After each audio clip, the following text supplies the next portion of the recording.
That's the gold line. I think Metternich said that. लेकिन आप इसको वेरीफाई कर नहीं कर लीजिएगा. So अगर उसको डायनामिक नहीं खबर था तो दुनिया का मसला होता.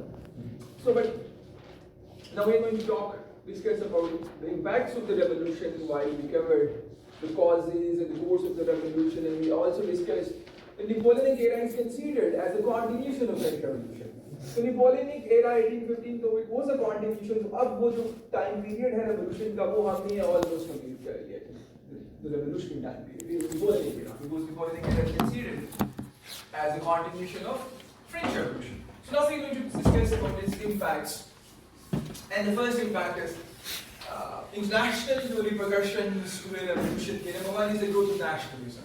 और nationalist movements जब थी यूरोप के अंदर, और इसके दो एस्पेक्ट्स हैं नेशनलिज्म के कि कैसे ये सारा फिनोमेना हुआ. एक ग्रोथ हुई नेशनलिज्म की विद इन फ्रांस, और फिर फ्रेंच अप्रैल 1792 वो जो डेट मैंने रिपीटेडली आपको कहा था, मैं again and again revert back to that. What happened after April 1792, National Legislative Assembly ने वॉर डिक्लेयर की and the French state was on a losing streak. फिर क्या किया, जब वो जैकोबिन्स पावर में आए, जब वो पेरिस कम्यून्स एस्टैब्लिश किया गया पेरिस के अंदर, तो they utilised the ideas of nationalism. उन्होंने कहा that the French fatherland is in danger. 1792 the French fatherland is in danger and we need to protect our state. Revolutionary हुकूमत existential crisis में थी, उनका जो सर्वाइवल था वो स्टेट में था. So they decided कि इंटायर जो फ्रेंच सोसाइटी थी उसको फिर उन्होंने मोबिलाइज किया वॉर फाइटिंग के लिए. जवान जो थे उनको कंस्ट्रक्शन के थ्रू रिक्रूटमेंट्स हुई, वो फौज में गए, वो लड़ने के लिए गए. बूढ़े लोगों को जो है वो वेपन्स के लिए, खवातीन को, तो entire French society was mobilised for war fighting. Resources को भी मोबिलाइज किया, इकोनॉमिक रिसोर्सेज को भी और ह्यूमन रिसोर्सेज को भी. Entire human resources and economic resources को मोबिलाइज किया गया to fight the war against external enemies. And their survival was at stake. The French revolutionary government was facing an existential crisis. In that context, they utilized the ideas of nationalism and they argued that we, the French, are different than the Germans and the Austro-Hungarians and the Spanish and etc. So we need to protect our homeland. We are a separate nation than the Germans and Austro-Hungarians. So when they invoked these ideas, there was a cohesion in French society. And they effectively fought against external enemies. तो इस तरह से जो है वो कौमियत के नजरियात को France ने इस्तेमाल किया, नेशनलिस्ट आइडियाज को इन्होंने इस्तेमाल किया, फ्रेंच सोसाइटी को मोबिलाइज किया और इफेक्टिवली वॉर को वेज किया एक्सटर्नल एनिमीज के against. So that this phenomena emerged from within French society. ये फ्रांस में नेशनलिज्म का राइज हुआ. अब इसके जो असरात थे वो यूरोप में कैसे हुए. फ्रेंच सोसाइटी मोबिलाइज हुई, इंटरनल कंसोलिडेशंस की, और उन्होंने फिर वो एक्सटर्नल फ्रंट पे फ्रेंच स्टेट ने वॉर्स को अनलीश किया during the Napoleonic time period. Even before that time period they were at a war. April 1792 till 1815 French state was at war against external players. तो जब ये external players के against Wars पे गए, they conquered. They were ruling Spain. They were also there in Germany, in Italian states, in Poland, Austro-Hungarian territories, in Belgium. ढेर सारा जो Napoleonic Tilsit Agreement कल हमने पढ़ा, वो मैप जो देखा, so they were controlling majority of the areas of Europe. Europe के majority areas ये control कर रहे थे. तो जब फ्रेंच रियासत स्पेन, स्विट्जरलैंड, बेल्जियम और Holland, German states, Russia, Austro-Hungarian territories, Italy, जब इन इलाकों, पोलैंड, इन सारे इलाकों पे जब ये कब्जा कर चुके थे, the reaction came from those societies. The Spanish reacted against the Napoleonic rule. The Germanics reacted against the Napoleonic rules. The Italians reacted. The Poles reacted. ये जो सारे मुल्क थे जिनके ऊपर इन्होंने कब्जे किए, तो वहाँ पे reaction हुआ और वहाँ पे फिर in reaction to French nationalism, in reaction to French conquests, they reacted against that, and the nationalist movements emerged from Spain, Portugal, Russia, Italy, and Germany. तो they realized कि अगर हम Italians, हम Germans टूटे रहेंगे, आपस में divisions हमारी रहेंगी, तो फिर France हम पे हुकूमत करता रहेगा. So we the Italians, we the Germans needed to act together as a single nation. in order to acquire a status as a great power या as a middle powers के तौर पे. तो in reaction of French nationalism जो है वो Italy Germany states के अंदर भी रिएक्शन हुआ, वहाँ से भी nationalist movements जो हैं वो in reaction emerging, and then there was a cohesion in those societies, and then they fought against Napoleon during the Fourth Coalition. जब ये सारी इकट्ठी हुई the Fourth Coalition में they defeated Napoleon. So Napoleon, French Revolution and Napoleon indirectly उन्होंने क्या किया? They sowed the seeds of nationalist movements in Europe. Indirectly तो नहीं, indirectly किसी हद तक इन्होंने वो जो बीज थे कौमियत के वो इन मुल्कों में बो दिए जब इन्होंने इन मुल्कों पे कब्जा किया. वहां से फिर जब स्पेनिश हो या पुर्तगीज हो या जर्मन हो या इटालियंस हो, they realized कि जिस तरह से फ्रांस कौमियत की बुनियाद पे यूरोप के इतनी मुल्कों पे कब्जा कर चुका है, तो हमें भी एक सिंगल कौम की तरह एक्ट करना चाहिए, तब हम भी यूरोप के अंदर एक अच्छी पोजीशन अक्वायर कर सकते हैं. But we need to act together. So this is how, in response to French expansion, nationalist movements erupted in Europe. So यही क्वेश्चन आई थिंक आया हुआ है कि किस तरह से रेवोल्यूशन स्टिमुलेट करता है नेशनलिज्म, लिबरलिज्म और हाँ नेशनलिज्म, लिबरलिज्म और एक भी कुछ है. तो वो किस तरह से फ्रेंच रेवोल्यूशन किस तरह से स्टिमुलेट करता है लिबरलिज्म को, नेशनलिज्म को यूरोप के अंदर. ये क्वेश्चन भी आया हुआ लास्ट क्वेश्चन. और conservatism and conservatism, and I'm going to talk about all those reasons. So ये इस जगह पर मैं पढ़ रहा था कि ये जब नेपोलियन ने वॉर वगैरह वेज की थी, तो सर वो उसके साथ ही जो एनलाइटनमेंट के जो भी आइडियाज थे वो बाकी सोसाइटीज में डिफ्यूज होना स्टार्ट हुए.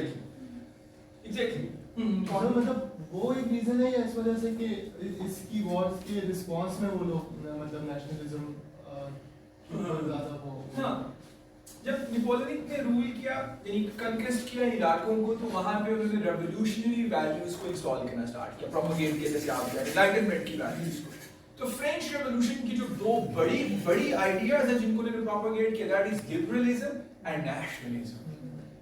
अब प्रॉब्लम कहां पे आती है, क्योंकि हम जब नॉर्मली पढ़ते हैं तो हमें ये लगता है कि नेशनलिज्म, लिबरलिज्म एंटीथेटिकल फोर्सेस हैं, ऑपोजिट फोर्सेस हैं, जबकि ये ऑपोजिट फोर्सेस नहीं है. ये कैसे नहीं है, यही आज हमने बिगिनिंग में डिस्कस कर रहे हैं, क्योंकि ब्रिलियंट आइडिया. इसलिए भी 100 नंबर कैसे आया हुआ है, और वो जो मैंने फॉरेन अफेयर्स का आर्टिकल भेजा वो इसी इन्हीं कॉन्सेप्ट्स के ऊपर. अभी हम उसी डिस्कशन को इंलार्ज दैट डिस्कशन और ये कॉन्सेप्ट को बहुत बेहतर अंदाज से हम डील करेंगे, क्योंकि जब मैंने भी पढ़ा तो मुझे था कि नेशनलिज्म, लिबरलिज्म एक दूसरे के ऑपोजिट फोर्सेस हैं. लेकिन फ्रेंच रेवोल्यूशन ने जिन दो बड़े ख्यालात को प्रमोट किया, that was liberalism and nationalism. तो फिर ये कैसे हो सकता है कि एक रेवोल्यूशन है वो एक तरफ नेशनलिज्म को प्रमोट करे, साथ ही लिबरलिज्म को प्रमोट करे, जबकि दोनों नेगेटिव फोर्सेस हैं, जो कि हमारी अंडरस्टैंडिंग में यही है अभी तक. तो ऐसी बात नहीं है. देयर आर उस ऐसे के अंदर भी जो फॉरेन अफेयर्स का मैंने आपको शेयर किया, there is like French revolution promoted liberalism and liberal nationalism या सिविक नेशनलिज्म. अब ये कॉन्सेप्ट्स क्या है, I am going to explain all this. ये सिविक नेशनलिज्म या लिबरल नेशनलिज्म का कॉन्सेप्ट क्या है. जिसने कहा कि फ्रेंच रेवोल्यूशन, नेपोलियन ने कहा नहीं एनलाइटनमेंट की वैल्यूज को प्रोपेगेट किया, जबकि उनके जहन में ये है कि नेशनलिज्म जो है वो एनलाइटनमेंट के आइडियल्स में से शायद नहीं है. नेशनलिज्म, लिबरलिज्म ऑपोजिट फोर्सेस हैं. तो ऐसी बात नहीं है. एनलाइटनमेंट कि जो वैल्यूज इसको इनकलकेट किया गया, उसमें लिबरलिज्म, नेशनलिज्म, ये दो बड़े मेटा नैरेटिव्स हैं, ये बड़ी दो आइडियोलॉजीज थी जो कि फ्रेंच रेवोल्यूशन प्रमोट करेगा. और ये एंटीथेटिकल फोर्सेस नहीं है, ये ऑपोजिट फोर्सेस नहीं है. कैसे नहीं है, I am going to explain in a while. Sir जो क्वेश्चन था वो इस तरह से था कि नेपोलियनिक एरा और फ्रेंच रेवोल्यूशन दोनों ने लिबरलिज्म, नेशनलिज्म और कंजर्वेटिज्म को प्रमोट स्टिमुलेट किया है. एग्जैक्टली ये क्वेश्चन आया मेरे पास. So now moving towards the concept of nationalism, what nationalism stands for? It's nationalist ideology. It's a set of ideas. It's a set of ideas. Nationalism. Number one is nationalism का जो नजरिया ये क्या कहते हैं? It splits humanity into nations. Point number one. Nationalism क्या कहते हैं? It splits humanity into nations. Split करता है humanity को into nations. And then loyalty towards that particular nation, towards that particular group of people, your unconscious affiliations with that particular group of people is nationalism.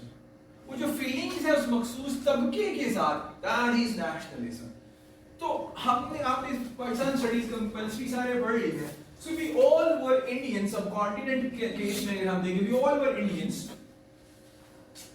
Nationalism ने क्या किया? Split किया Indians को into Hindus and Muslims. और यहां से nationalism ने क्या किया? Two nation theory. Two nation theory is the ideology of Pakistan. नजरिया Pakistan Indian two nation theory, दो कौमी नजरिया. व्हाट इज दैट दो कौमी नजरिया? कि हिंदुस्तान में दो कौमें रहती हैं. On the basis of what? That we the Muslims are different than the Hindus. तो नेशनलिज्म ने क्या किया? It splits the humanity into nations. दो कौमी नजरिया, हिंदुस्तान में दो कौमें रहती हैं मुसलमान. यानी और ये कब हमें रियलाइज होना स्टार्ट हुआ? 1857 के बाद.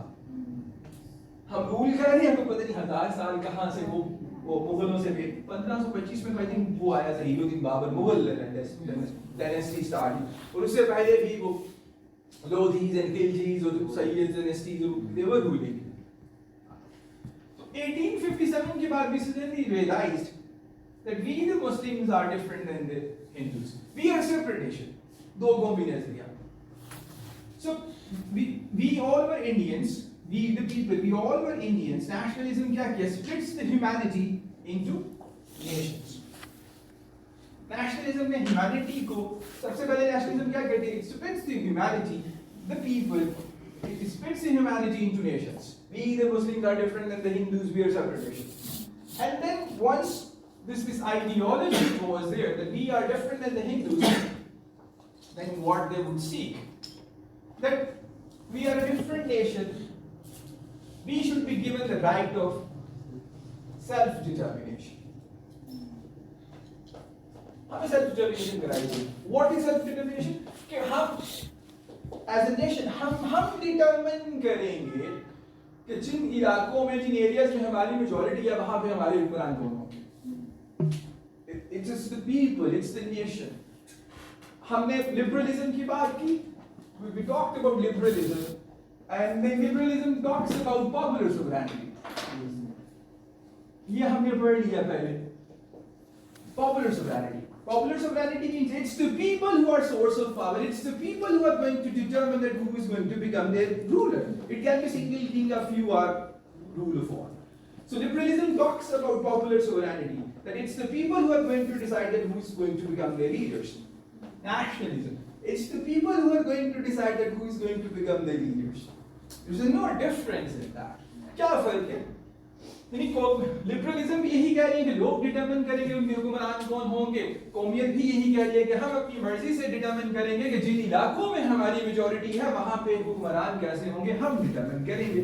तो लिबरलिज्म, नेशनलिज्म दोनों ही सोवरेनिटी की बात करते हैं, लोगों की सोवरेनिटी की बात करते हैं, राइट देना चाहिए. So nationalism did what? Split humanity into nations.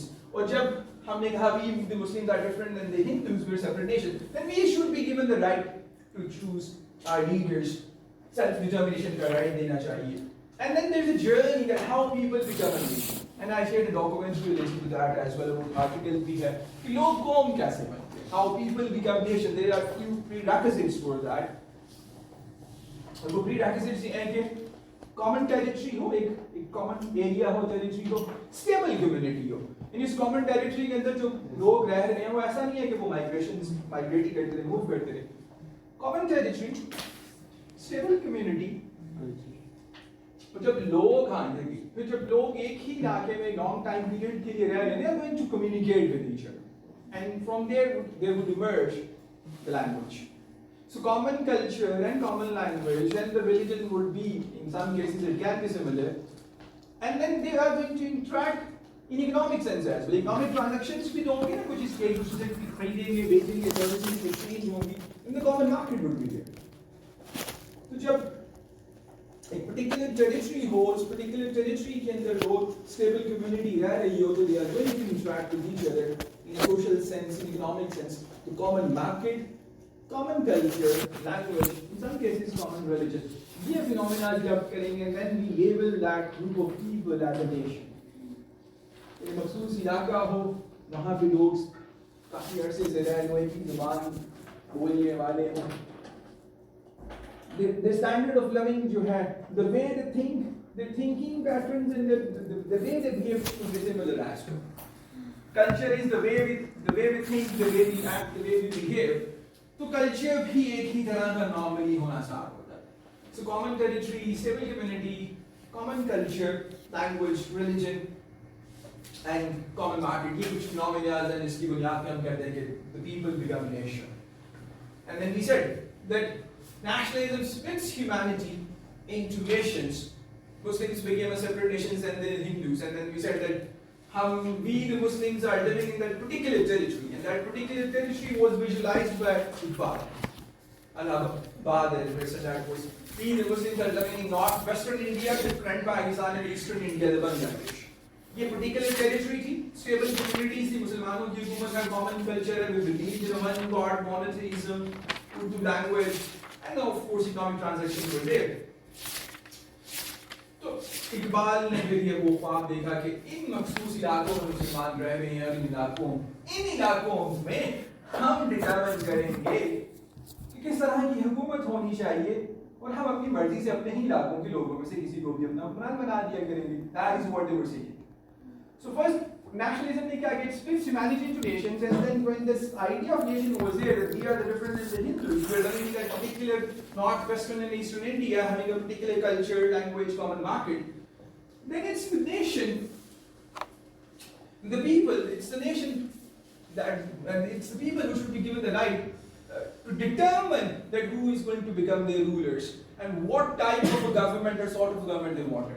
यानी कि वहाँ पे सियासी निज़ाम कैसा हो, लिबरल डेमोक्रेसी हो या थियोरोक्रेटिक स्टेट हो या इकोनॉमिक पॉलिसीज क्या हो, ये कौन डिटरमाइन करेगा? ये लोग डिटरमाइन करेंगे. And then they started to raise these issues. That we the Muslims are different than the Hindus according to history, culture, blah blah blah.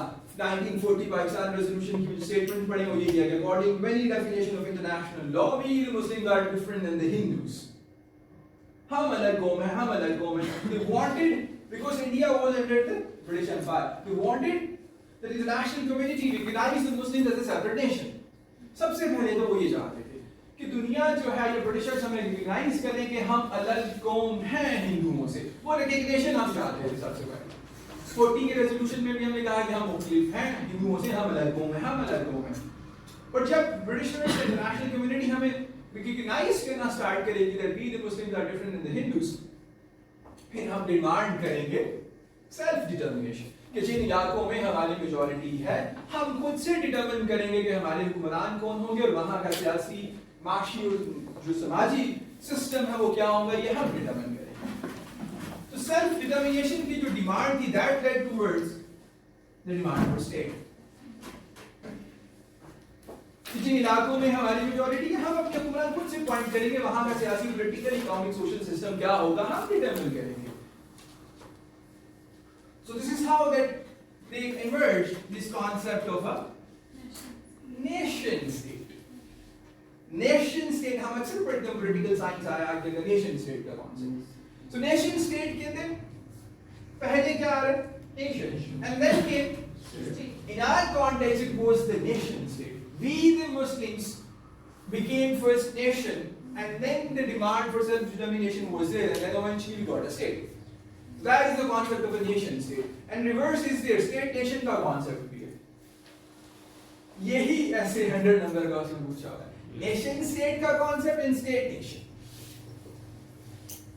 Pakistan is a nation state. We all were Indians. सारे जहां से अच्छा हिंदुस्तान हमारा. We all were Indians. Nationalism ने क्या किया? Splits humanity into nations. दो कौमें ने दिया. We the Muslims are different than the Hindus. हम अलग कौम बने. वो sir Syed two nation theory associate जो हम करते हैं two nation theory sir Syed के साथ. फिर एक बार विजुअलाइज्ड. Then जिन्ना ने अगेन डिमांड किया कि पर्टिकुलर एरियाज में हमें हुकूमत दी जानी चाहिए. तो पहले जो इंडियन स्प्लिट हुए into nations में जो कौम थी वो डिमांड करे थी कि जिन इलाकों में क्योंकि स्टेट के अंदर तो क्या आना चाहिए? टेरिटरी, पीपल, फिर गवर्नमेंट सोवरेनिटी आएगी. तो हम ये कह रहे थे कि जिन इलाकों में हमारी मेजॉरिटी है हमें वहाँ हुकूमत दी जानी चाहिए. हम अपनी मर्जी से डिटरमाइन करेंगे कि वहाँ कैसा किस तरह की हुकूमत हो. So that is I like your question. कि किस तरह के ये हुकूमत हम करेंगे. So that is concept of a nation state. पहले कौम बनी फिर रियासत डिमांड किया गया. Reverse भी है, reverse allocation. आज ही अभी थोड़ी देर में करेंगे. And then how these two concepts are similar. Liberalism, nationalism similar कैसे? Liberalism talks about popular sovereignty. It's the people who are source of power. It's the people who are going to decide who's going to become their leaders. Nationalism, civic nationalism, yeah, liberal nationalism talks about it's the people who are going to decide that in that particular area who is going to become their leaders and what sort of a political, economic, social system they want. So similar idea. So French Revolution ने propagate किया liberalism and liberal nationalism के ideas को. और Napoleonic time period में जब ये ख्यालात propagate किए गए, then the reaction came from those societies. So this is how nationalism जो है इसको किया.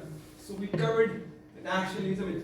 It's an ideology. It reflects humanity to nations, and then your unconscious affiliation with that particular community is nationalism.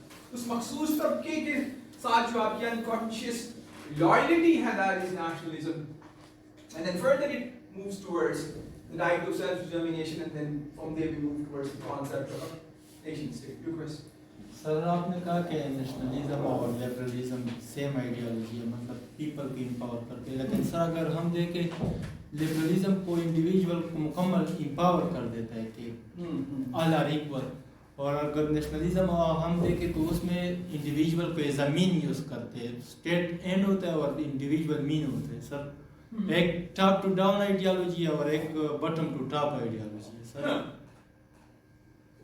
उसमें ये है top to bottom, और ये वाला पॉइंट बिल्कुल सही. It's an individualistic ideology. Liberalism talks about individual. It talks about the rights of individual. Individual को right दिए जाने चाहिए कि it's individuals who are going to determine that who is going to become their leaders. But nationalism, it also talks about the people, but people in a sense of a collective group of people. तो यहाँ collective community के sense में लोगों को जो है उन्होंने दिया. In case of a nationalism. कि लोग who are ये जब पूछा गया कि it's the people who are source of power, and it's the people who are going to determine that who is going to become the leaders. The next question came, then who are these people? कौन है ये लोग जो ये determine करेंगे कि हमारे हुक्मरान कौन हो? The answer came, the people are nation. It's the nation which is going to determine that who is going to become their leaders. तो इस तरह से कुछ individualistic लिबरलिज्म का फलसफा था. नेशनलिज्म उसको कलेक्टिव लेवल के ऊपर कौमियत की बात उस तरह से करती है. तो वो बॉटम अप और वो वाला बात ठीक है. और फिर हम लेटर ऑन देखेंगे कि एक्सट्रीम नेशनलिज्म में वो जो है उसको यूज किया जाएगा कि जो नेशनलिस्ट रियासतें थी वो फिर इंडिविजुअल को रियासत को सर्व करने के लिए इस्तेमाल फर्दर करेंगी.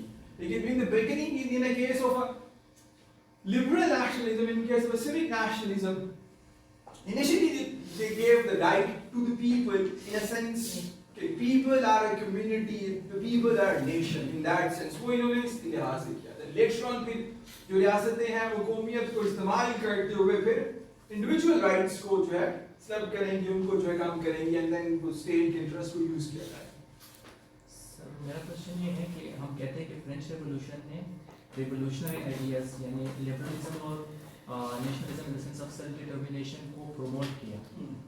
जब हम ये कहते हैं तो सर नेपोलियन ने तो पूरे यूरोप को डोमिनेट किया, तो how can he promote and negate the same thing at the same time? हाँ, कैसे किया नेपोलियन ने नेशनलिज्म लिबरलिज्म? यही क्वेश्चन आया और इसी पे यही डिस्कशन यही क्वेश्चन बिगिनिंग है. यही स्टार्ट मैंने यहीं से किया था कि नेशनलिज्म जब कॉन्सेप्ट इमर्ज हुआ with in France 1792 French state was at war. National revolutionary national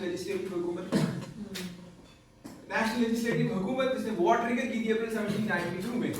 What they said, we the French are different than the Austro-Hungarians and the Germans.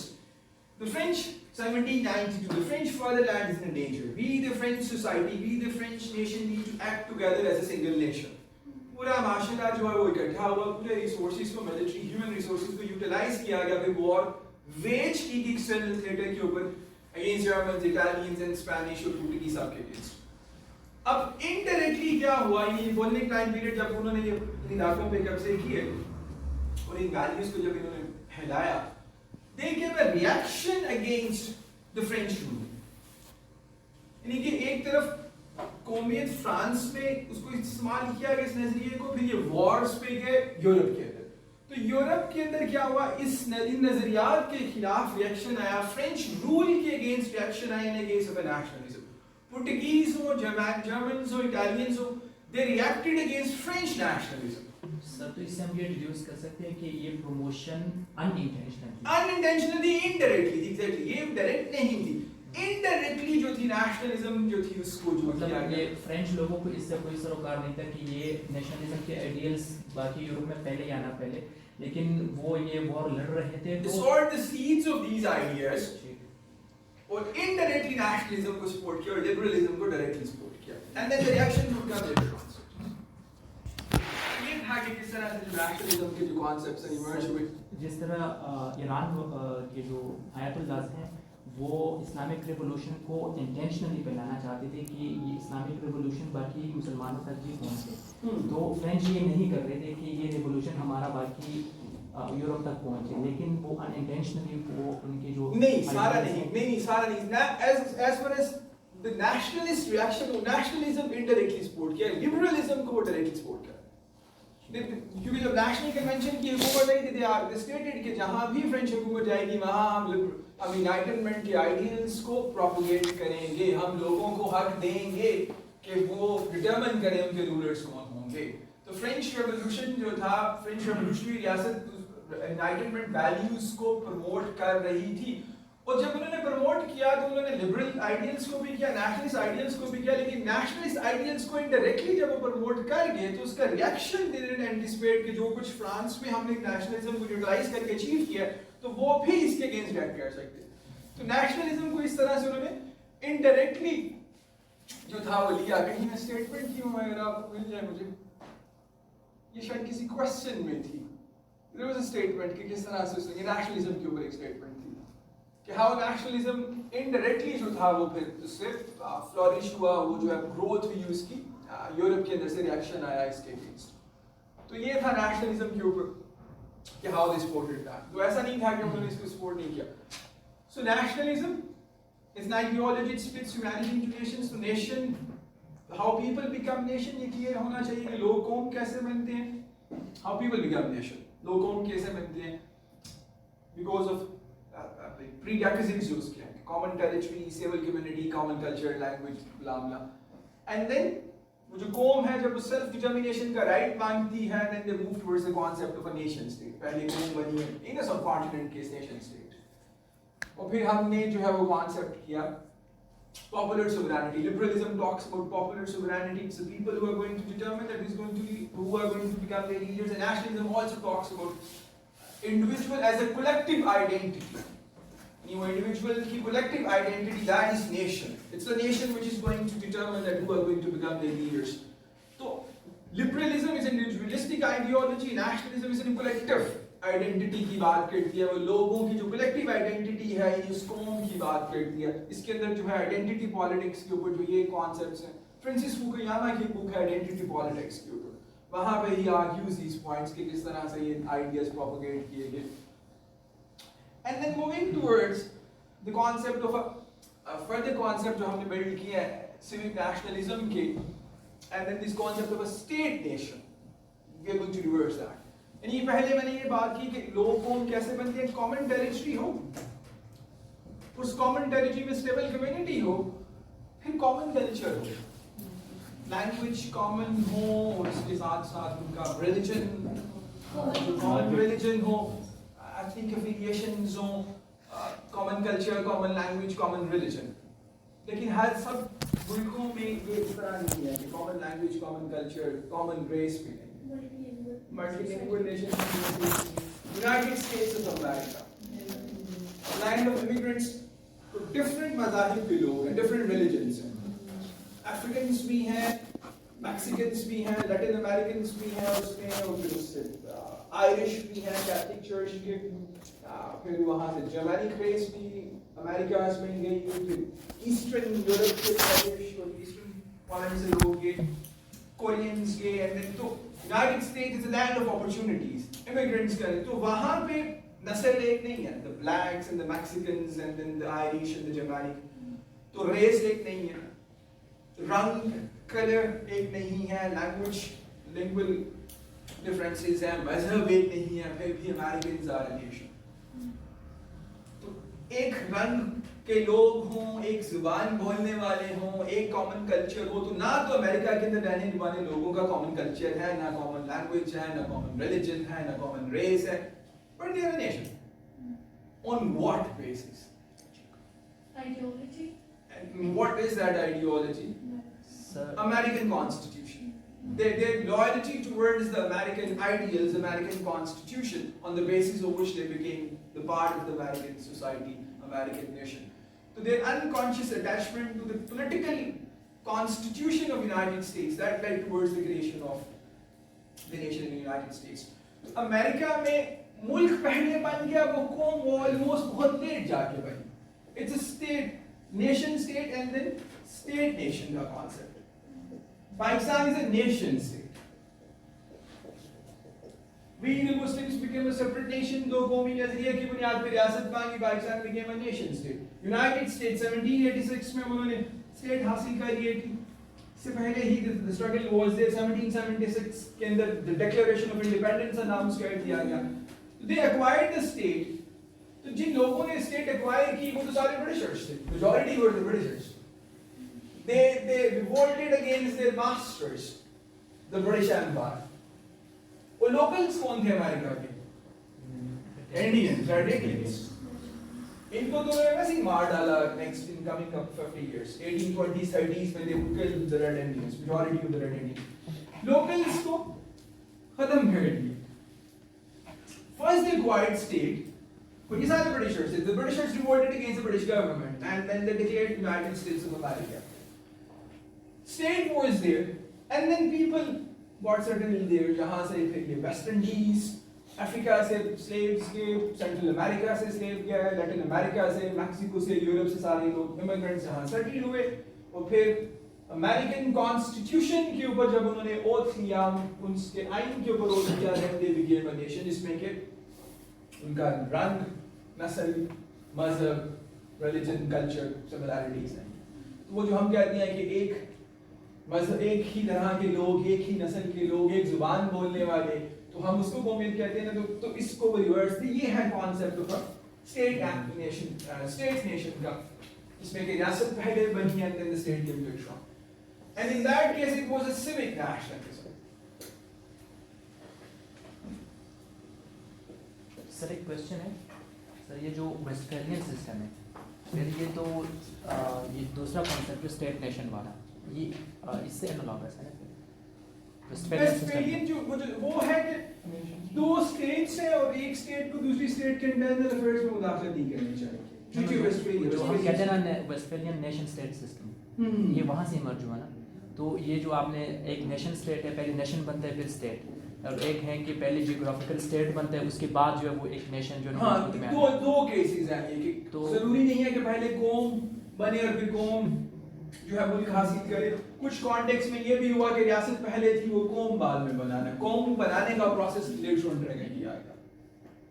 इसमें मैं ये कहना चाह रहा हूँ कि ये जो वेस्टफेलियन सिस्टम है तो वो एनालॉगस है ये स्टेट नेशन सिस्टम के लिए. मतलब वो पहले जियोग्राफिकल स्टेट बनता है, वो भी यही थे ना, मतलब कि जियोग्राफिकल स्टेट बने हुए थे. उन्होंने कहा कि आप एक दूसरे के अफेयर्स में इंटरफेयर नहीं करें. It's compatible with the Westphalian state system. Westphalian state system तो simple है ना कि कोई भी state A है, it can be any state, और कोई भी state B can be any. यानी ये state पाकिस्तान है, ये state अमेरिका है, for example.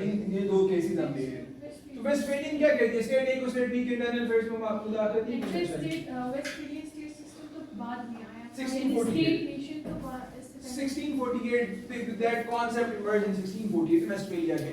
कोई भी स्टेट टेरिटरी है, सोवरेन टेरिटरी है, तो वो एक दूसरे के इंटरनल अफेयर्स के अंदर मुदाखलत नहीं करेगी. 1648 नेशनलिज्म के आइडिया 1780s में जाके फ्रेंच रेवोल्यूशन और उसके बाद प्रोपेगेट किए गए, और अमेरिकन रेवोल्यूशन में ये भी कॉन्सेप्ट्स इमर्ज किए. तो इट्स कंपैटिबल विद दैट. ये तो सिंपल ये कहती है कि कोई भी दो स्टेट्स हैं वो उसको किसी तरह की भी हो, थियोक्रेटिक हो, अथॉरिटेरियन हो, मोनार्कीज हो, डिक्टेटरशिप्स हो, लिबरल डेमोक्रेसीज हो, जो भी हो, कोई भी वो जो टाइप ऑफ गवर्नमेंट से कंसर्न नहीं है ऑस्ट्रेलिया की ट्रीटी, वो ये कहती है कि स्टेट ए स्टेट बी के इंटरनल अफेयर्स में मुदाखलत नहीं करेगी। All states are sovereign and equal states, equality of states, sovereignty of states, non-interference in the internal affairs of other states. That is Treaty of Westphalia. और फिर ये concept आए nation state and state nationalism. In American case it's civic nationalism. इसमें आपकी biology और आपका जो blood है, बायोलॉजी इज ब्लड, वो डिटरमिन नहीं करता कि आप किस कौम से बिलोंग करते हैं. जबकि एथनिक नेशनलिज्म के अंदर your blood would determine, your biology would determine your race, your nation state, your sir, अभी nationality. इंडिया के अंदर एथनिक नेशनलिज्म की वेव चल रही है। अभी इंडिया के अंदर वो मोदी की regime है, ethnic nationalism. In the Dubai की जो movement ethnic, the Hindus are different than the Muslims, and we Hindu blood जो है वो superior है मुसलमानों से, और हिंदुस्तान हिंदुओं का मुल्क है, तो अगर मुसलमानों को कोई मसला है तो छोड़ के चले जाए. ढेर सारा अरब दुनिया भर है, ये मुसलमानों के मुल्क कहाँ चले जाए? This is what they argue. Hindustan तो हिंदुओं के लिए है. So that is the biology. Sir लेकिन हिंदुइज्म तो कोई एथनिसिटी नहीं है ना, ये तो रिलीजन है. हाँ मजहब है, लेकिन वो कहते हैं कि एथनिसिटी नहीं है. Hinduism is a bigger religion, एक बड़ा मजहब है. वो कहते हैं कि हिंदुस्तान जो है वो हिंदू मजहब के लोगों का है, उनके फॉलोअर्स का, और हम उसमें इम्प्योरिटीज को नहीं बर्दाश्त करेंगे. Impurities mean the Muslims and not other minorities होती हैं. तो वो इस कॉन्टेक्स्ट में एथनिक इन दैट सेंस. तो in a case of ethnic nationalism, your biology is going to determine your nationality. और civic nationalism में irrespective कि आप जर्मन हैं, आप आयरिश हैं, आप कोरियन हैं, आप पाकिस्तानी हैं, आप जो भी हैं, आप अमेरिकन नेशनलिटी मिल जाए. आप उनके सिर्फ आइन के ऊपर, उनकी फिलॉसफी के ऊपर वोट नहीं ऑफ नेशनलिटी दे. अरे सऊदी अरेबिया में नेशनलिटी लाचारी का गुजार है. क्यों? रॉयल वो जो ब्लड है, अरब ब्लड नहीं है. तो जो एथनिक नेशनलिज्म होता है ये एक्सक्लूसिव होता है. फिर चाइना भी नेशनलिटी नहीं देता. हाँ ये सारे ये कौन है, और जो सिविक नेशनलिज्म ये इंक्लूसिव होता है. ये एसिमिलेशन का प्रोसेस इसके अंदर होता है. इंटीग्रेशन एसिमिलेट करता है सिविक नेशनलिज्म. एथनिक में एसिमिलेशन नहीं होती.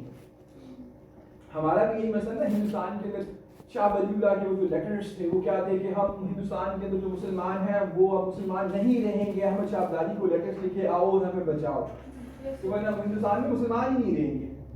और हमारे यहाँ जब भी कांग्रेस की जो सारी मूवमेंट इसमें क्या था, we the Muslims are different than the Hindus. हमारा जो नेशनलिज्म था it was exclusive. Muslim exclusive identity की बात की, इंक्लूसिव आइडेंटिटी की बात नहीं की थी. और कांग्रेस बात करती थी हम सब इंडियंस हैं, we all are Indians, Muslims and Hindus and Sikhs, we all are Indians. आप कैसे ये कह रहे हैं कि आप हमसे लड़कों हैं? तो गांधी जी ना की जो टॉक्स हैं या जो बाकी उनकी कांग्रेस की आइडियोलॉजी वो ये कहते हैं we all are Indians, आप अलग कौम इस तरह से नहीं बन सकते. तो in our case हमने सेपरेट एक्सक्लूसिव आइडेंटिटी की बात की है. We the Muslims are different than the Hindus. अगर आपने वो खालिद नसीर की book formative phase of Pakistan, उसका एक चैप्टर है पहला, वो पढ़ लीजिएगा अगर जस्ट वन चैप्टर. उसमें वो पूरी डिस्कशन करता है conflicting views related to the origins of Pakistan. Khalid बहुत अच्छी बुक है formative phase of Pakistan, Oxford publishers की. उसमें भी आर्गुमेंट्स हैं कि हम जो हमारी नेशनलिज्म था that we talked about exclusive identity, that we the Muslims are different from the Hindus. हम इंक्लूसिवनेस के हक में नहीं थे. वो जो भक्ति मूवमेंट्स थी और वो सारी जिसके में वो वर्जन्स की बात करते थे उसको हमने रिजेक्ट किया, बिकॉज़ वो थॉट कि अगर हम उस भक्ति मूवमेंट से इस तरह की मूवमेंट्स में चले गए तो फिर हमारा जो एक सेपरेट आइडेंटिटी है वो बरकरार नहीं कर पाएंगे. हमने अपनी सेपरेट आइडेंटिटी की बात की. हम अलग हैं, हम इंटरमैरेजेस नहीं करते. सेपरेट आइडेंटिटी को प्रोटेक्ट करने की बात की. Ethnic nationalism talks about separate identity, exclusiveness की बात करती है. और इसमें फिर assimilation नहीं होती. Civic nationalism talks about diversity और इसमें assimilations होती हैं. United States is the perfect example of that. Different races के लोग, डिफरेंट लैंग्वेजेस के लोग, डिफरेंट रेसेस हैं, लैंग्वेजेस हैं, कल्चर्स हैं, वो सब assimilate हुए and they became a nation. और जो ऐसे आया हुआ है 100 नंबर का वो ये है, can nationalism be inclusive? Question mark 100 number का ऐसे. जी. Can nationalism be inclusive? तो अब nationalism क्या inclusive हो सकता है या नहीं हो सकता, ये पूरी वो डिबेट है. और आर्टिकल मैंने आपको भेज दिया फॉरेन अफेयर्स वाला, उसको गो थ्रू करें, उसमें ये सारी डिबेट है कि किस तरह से ये हमने कॉन्सेप्ट किया नेशनलिज्म. सबसे पहले स्टार्टिंग पॉइंट वाज कि nationalism as an ideology it splits humanity to nations, and then loyalty towards that particular group of people is nationalism, वो जो loyalty है उस particular group of people. फिर हमने ये कॉन्सेप्ट डिस्कस किया कि हाउ पीपल बिकम नेशन, जिसके सर्टेन प्रीरेक्विजिट्स हैं. फिर इसी को हमने डीकंस्ट्रक्ट भी कर दिया, डिकंस्ट्रक्शन की थ्योरी अप्लाई की, फ्रीडा की. एंड दैट इज कि जरूरी नहीं है कि आपका कल्चर, लैंग्वेज, रिलीजन एक हो तभी आप एक कौम बनते हैं. And the perfect example is United states. पहले हमने एक चीज कंस्ट्रक्ट की, फिर हमने उसी चीज को डीकंस्ट्रक्ट कर दिया. कि जरूरी नहीं है कि एक ही मजहब हो, एक ही नस्ल हो, फिर आप कौम बनते हैं. और एग्जांपल्स हमने देखी पाकिस्तान, यूनाइटेड स्टेट्स के केस में. And then we discuss these concepts of ethnic nationalism and civic nationalism. Civic nationalism inclusive है, ethnic nationalism exclusive है. आप सऊदी अरेबिया में 40 साल काम कर रहे, आपको रॉयल ब्लड, आपको अरब आइडेंटिटी नहीं दी जाएगी because they consider the royal Arab blood as superior than the non-Arabs. Sir nationalism exclusive भी है, इंक्लूसिव भी जी है. दोनों. एक्सपोजिटरी ऐसे बन जाएगा ना सर. हाँ, इसमें क्या है, इसमें ये कि आपने फिर दोनों केसेस को, civic nationalism is inclusive, whereas the ethnic nationalism is exclusive. तो आर्गुमेंटेटिव नहीं बनेगा, एक्सपोजिटरी बन जाएगा. हाँ, इसमें वो भी आप देख लीजिए दोनों पॉइंट्स कैसे लेके चलेंगे. एक केस को जस्टिफाई करना, दोनों को करते हुए आप उसको कैसे लेके चलेंगे. But you have to discuss both these aspects, ताकि वो 100 नंबर कैसे, वो आपको कुछ डाटा तो चाहिए इसको लिखने के लिए. And then you can then also the linguist theory, वो जो हमने इससे पहले स्टार्ट किया. Liberalism talks about popular sovereignty, that it's the people who are source of power. यही liberalism बात करते हैं popular sovereignty. It's the people who are source of power. It's the people who are going to determine their leaders. Nationalism talks about it's the nation which is going to determine that who is going to become their leaders. French Revolution ने क्या किया? It inculcated the ideas of liberalism as an individualistic philosophy and nationalism as a collective philosophy. ये दो बड़े Meta narratives थे. Individualistic फलसफा जो है वो लिबरलिज्म, और कलेक्टिव आइडेंटिटी के तौर पे नेशनलिज्म. नेशनलिज्म, लिबरलिज्म, ये दो बड़े आइडियाज थे जो फ्रेंच रेवोल्यूशन प्रोपेगेट करेगा. और अब हमने ये देख लिया कि जरूरी नहीं है कि नेशनलिज्म और liberalism antithetical forces, opposite forces हो. They are the similar things. एक पॉपुलर सोवरेनिटी की बात कर रही है, दूसरी थ्योरी सेल्फ डिटर्मिनेशन की बात कर रही है. सेल्फ डिटर्मिनेशन और पॉपुलर सोवरेनिटी में आप फर्क कर लीजिए. लोग डिटर्मिन कर रहे हैं लीडर्स, यहाँ कौम डिटर्मिन कर रही है उनके लीडर्स उस पर्टिकुलर टेरिटरी के अंदर. वो जिस तरह का भी सियासी और इकोनॉमिक माशी सिस्टम चाहते हैं नेशन, वहाँ नेशन डिटर्मिन कर रही है कि उनके हुक्मरान कौन होंगे उस मखसूस इलाके में, और यहाँ लोग डिटर्मिन कर रहे हैं उनके हुक्मरान कौन होंगे. सिविक नेशनलिज्म या liberal nationalism or liberalism, they are compatible forces as well, whereas ethnic nationalism and liberalism, they are the antithetical forces. Sir, I have a question that और ये आप ऐसे वो पढ़ लेंगे तो further clear हो जाएगा. ये हमने बेसिक से आप थोड़ा सा मूव किया क्योंकि ये अभी यहाँ जरूरत थी. Sir, as we know, Napoleonic era is the continuation of French Revolution. So, sir, Napoleon, he was just in the gain of power, he was invading the territories. So on the other hand, there is a conflict between self-determination. It means you have to protect yourself, your ideology for your government, for the sake of your own nation. But it is invading and going on towards Russia, Germany, Italy. So sir, how can we justify that? Yes, the rulers in in Germanic states हो या Italians हो या Poles हो, वहाँ पे dictatorships, monarchies थी. तो French revolution ने क्या कहा कि हम मोनार्कीज खत्म कर रहे हैं, हम लोगों को empower करने जा रहे हैं. It's the people of Germany, it's the people of Italy and Spain and Poles. They are going to determine their leaders in that context. वो जो absolutist governments थी इन मुल्कों में उसको वो challenge करते हैं. और जब उन हुकूमतों को चैलेंज करेंगे तो their argument would be that we are going to give these nations that they are going to determine their leaders. और फिर उसमें वो liberalism की values, जिसमें secularism होगा, meritocracy होगा, all men are born free and equal, ये सारी नजरियात जो हैं वो support किए जाएंगे. So wasn't it same as white man's burden? We can justify that. वो वहाँ पे भी वो यही कह रहे हैं कि हम non-whites को civilize करने जा रहे हैं, तो यहाँ पे भी किसी हद तक they were doing that. But इसमें ये था कि monarchies को तो उन्होंने डेंट डाल दिया, फिर eventually जो कौमें थी मुल्कों की वो फिर अपने पाँव पे खड़ी होंगी and then they would be seeking their separate nations और फिर कौमियत की बुनियाद पे अपने मुल्कों को के sovereign status को acquire करेंगी. And they would move towards those national form of governments later on. तो एक पॉइंट जो अभी तक हमने किया है कि क्या हुआ फ्रेंच रेवोल्यूशन के इम्पैक्ट्स के अंदर. नंबर वन इज ग्रोथ हुई नेशनलिज्म की फ्रांस के अंदर और यूरोप के अंदर भी. तो जो यूरोप के अंदर नेशनलिस्ट मूवमेंट्स इलाका it was a reaction against French nationalism. जो फ्रेंच नेशनलिज्म था, जो फ्रेंच वॉर्स ऑफ कनक्वेस्ट थी, उसके अगेंस्ट नेशनलिस्ट मूवमेंट्स इरप्ट हुई in reaction to that. Because French Revolution it sowed the seeds of nationalism in those respective states. और वहाँ पे reaction आया फिर फ्रेंच हुकूमत के खिलाफ engaged on time period और उसमें फिर there was a reaction against them. एक तो हमने देख लिया कि nationalism what it stands for, civic nationalism, ethnic nationalism के concepts की. And then there was a growth of liberalism. And we covered all this philosophy already. Sovereignty resides in the people, popular sovereignty and self-determination को हमने कर लिया.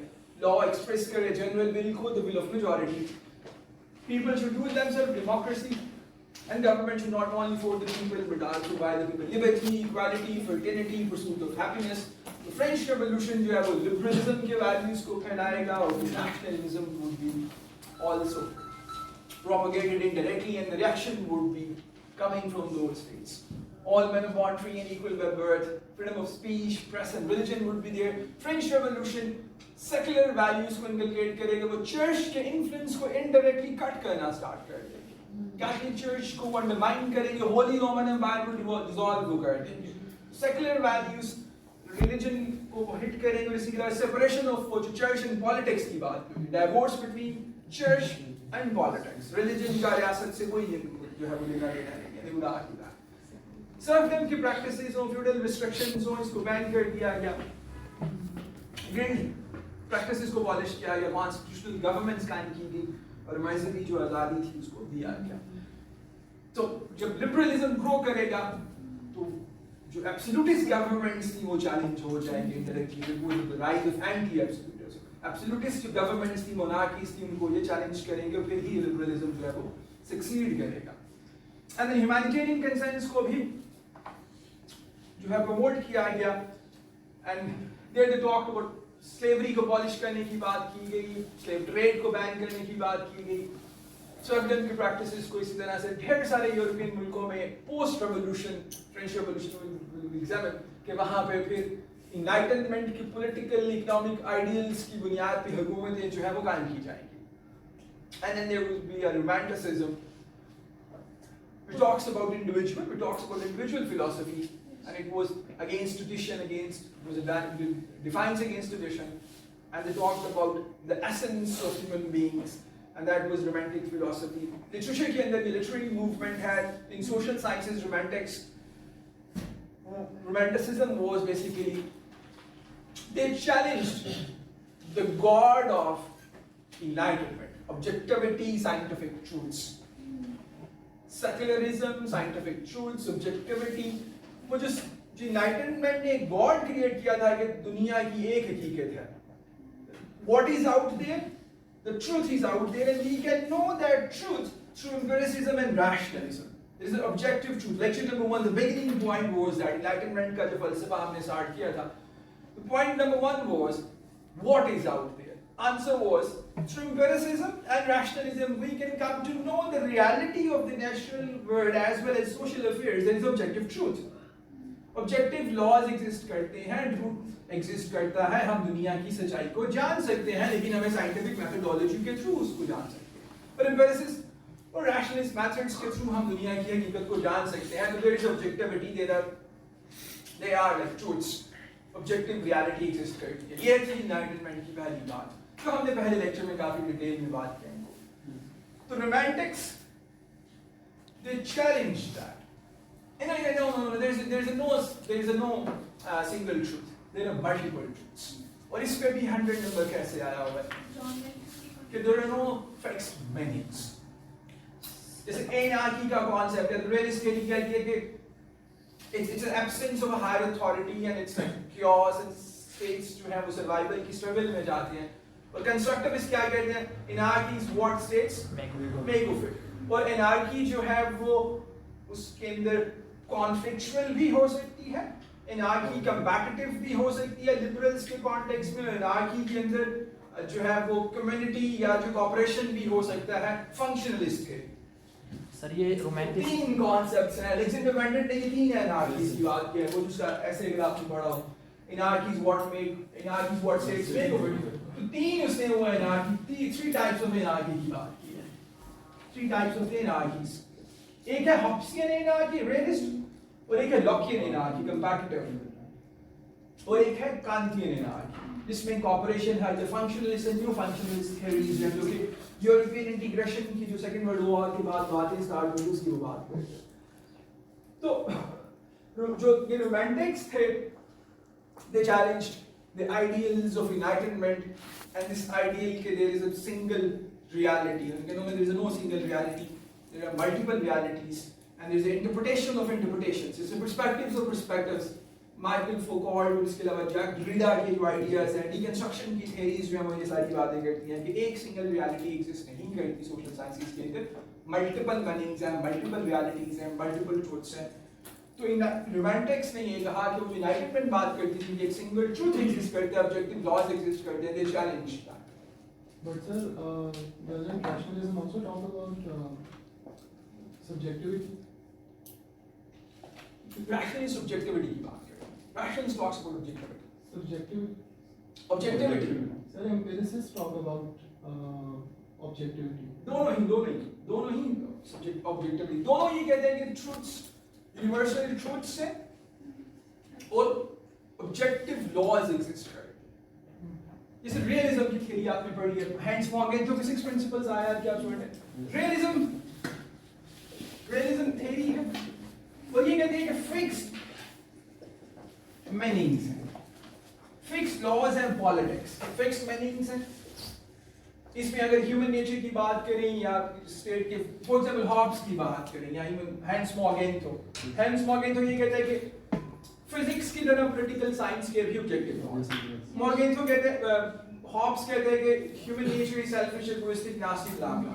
तो ये क्या है? ये fixed meanings हैं, ये objective truths हैं, ये laws हैं. इन laws को हम कैसे जान सकते हैं? इसके दो methods हैं इनको जानने के. One is empiricism, another method is rationalism. So through empiricism and rationalism, we can come to know the objective laws and the fixed meanings. And realists argues there are fixed meanings. There are objective laws of politics like physics. So you talk about objectivity. The objective laws is this context. Objective laws exist करते हैं, scientific laws exist करते हैं, politics में भी जिस तरह के physics में exist करते हैं. और ये fixed है. Human nature wicked है वो ऐसे ही है, आप जाने चाहे जाने. हम ये कैसे जानते हैं? इस हकीकत को जानने के लिए कि पॉलिटिक्स के फिक्स लॉज हैं, ऑब्जेक्टिव लॉज हैं, इस हकीकत को जानने के लिए जो दो मेथड्स इस्तेमाल किए जाते हैं उनको कहते हैं एम्पिरिसिज्म और रैशनलिज्म. यानी कि इसको हम कहते हैं epistemology. How we come to know that there are objective laws in politics, how we come to know about that. We come to know, epistemology is the study of knowing. How we come to know that there are fixed meanings and objective laws in politics? We come to know that there are fixed laws in politics through empiricism and rationalism. And when we argue that there are objective laws, that is ontology. That there is an essence of something. किसी चीज की हकीकत है, हम दुनिया की. What is the reality of existence? Ontology deals with the reality. किसी भी चीज की दुनिया की reality क्या है? So what is the reality of the laws of politics? Realism. Objective laws exist करते हैं, हम इन objective laws को जान सकते हैं इन मेथड्स के थ्रू, और हम ये कहते हैं कि उसमें फिक्स लॉज हैं। This is how they talk about this things. ये पहले लेक्चर में मैंने आज शायद आपने मिस किया था। सर बेसिकली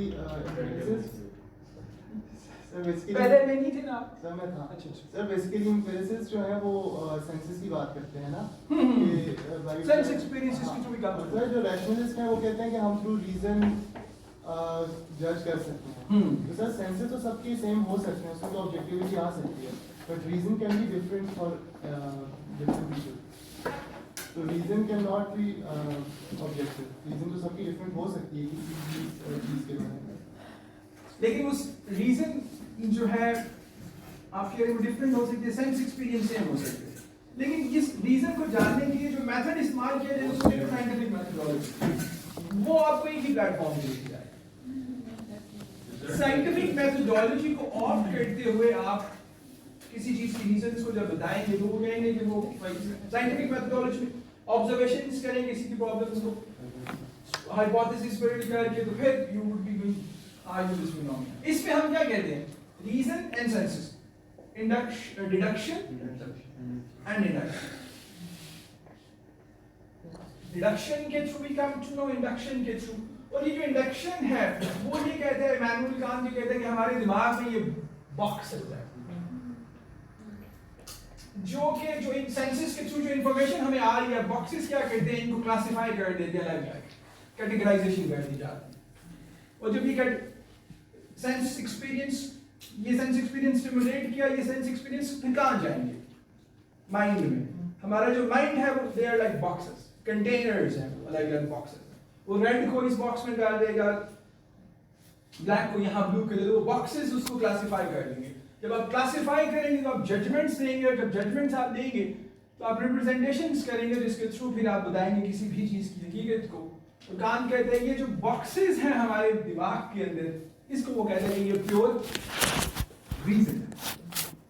इन सेंसेस से पहले ही आपके दिमाग में वो जो एक बॉक्सेस बने हुए हैं वो प्योर रीजन है। सेंसेस, सेंसरी एक्सपीरियंस आपके इन बॉक्सेस में जाएगा, ये क्लासिफाई करेंगे, क्लासिफिकेशंस होंगी, और वो क्लासिफिकेशंस की बेस पे आप रिप्रेजेंटेशंस की तरफ मूव करेंगे, और फिर आप हकीकत को, रियलिटी को बताएंगे। तो वो जरूरी नहीं है कि रीजंस लोगों के मुख्तलिफ है, लेकिन ये आर्गुमेंट है कि वो रीजंस आप जब साइंटिफिक मेथोडोलॉजी के थ्रू मूव करेंगे तो वो एक हकीकत की तरफ मूव करेंगे, ऑब्जेक्टिव रियलिटी आप जान लेंगे। This is what they argue. तो रोमांटिक्स ने बेसिकली चैलेंज किया एनलाइटनमेंट की आइडियल्स को, एनलाइटनमेंट की ऑन्टोलॉजी को और एपिस्टेमोलॉजी को, कि universal laws, scientific laws exist नहीं करते, ऑब्जेक्टिविटी एग्जिस्ट नहीं करती सोशल साइंसेस के अंदर, बल्कि अब there is subjectivity, multiple truths हैं, मल्टीपल मीनिंग्स हैं।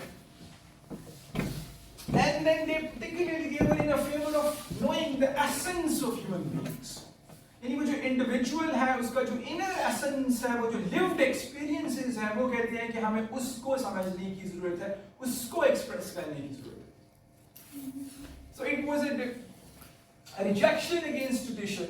वो जो ट्रेडिशनल स्कूल्स थे या ट्रेडिशनल जो प्रैक्टिसेस थे उन्होंने चैलेंज किया कि इस फर्द को आज़ादी दी जाए कि वो अपनी एसेंस को, अपने इंटरनल एसेंस को एक्सप्रेस करे और वो उसके तरफ मूव करे। सर यहाँ ट्रेडिशन से मुराद एनलाइटनमेंट और साइंटिफिक मेथड है।